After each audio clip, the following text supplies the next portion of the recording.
പ്രിയമുള്ള സഹോദരങ്ങളെ, ആധുനിക മാധ്യമങ്ങളും ചാനലുകളിൽ വൈകുന്നേരവും രാത്രിയും പ്രസംഗിച്ചുകൊണ്ടിരിക്കുന്ന വായാടികളുമെല്ലാം നമ്മുടെ സമൂഹത്തെ പഠിപ്പിച്ചുകൊണ്ടിരിക്കുന്നത് വിവാഹം ഒരാളുടെ സാമ്പത്തിക സ്ഥിതി തകർത്ത് കളയും, വിവാഹം ആളുകളെ ദരിദ്രരാക്കും, മക്കളുണ്ടാകുന്നത് ദാരിദ്ര്യമുണ്ടാക്കും എന്നിങ്ങനെയൊക്കെയുള്ള ചിന്തകളാണ്.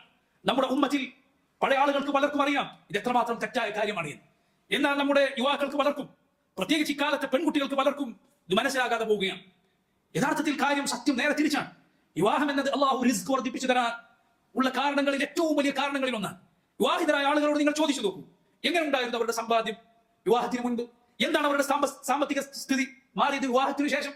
റിസ്ക് അള്ളാഹുവിന്റെ കയ്യിലാണ്, അവരാണ് ഉപജീവനമേകുന്നത് എന്ന ബോധം പ്രിയമുള്ളവരെ മുസ്ലിമിന്റെ അടിസ്ഥാന ബോധങ്ങളിൽ ഒന്ന്. പ്രത്യേകിച്ച് വിവാഹത്തെ കുറിച്ച് അള്ളാഹു പറയുകയുണ്ടായി, അവർ ദരിദ്രരാണ് എങ്കിൽ അള്ളാഹു അവന്റെ ഔദാര്യത്തിൽ നിന്ന് അവർക്ക് നൽകുന്നതാണ്, അവർക്ക് അള്ളാഹു സമ്പത്ത് നൽകുന്നതാണ്. എന്നാൽ ദാരിദ്ര്യത്തെ കുറിച്ച് നിന്നെ എപ്പോഴും പേടിപ്പെടുത്തുന്നത്, അതേക്കുറിച്ച് ആകുലത ഉണ്ടാക്കുന്നത് ആരാണ്? അള്ളാഹു പറഞ്ഞത് പിശാചാണ് എന്നാണ്.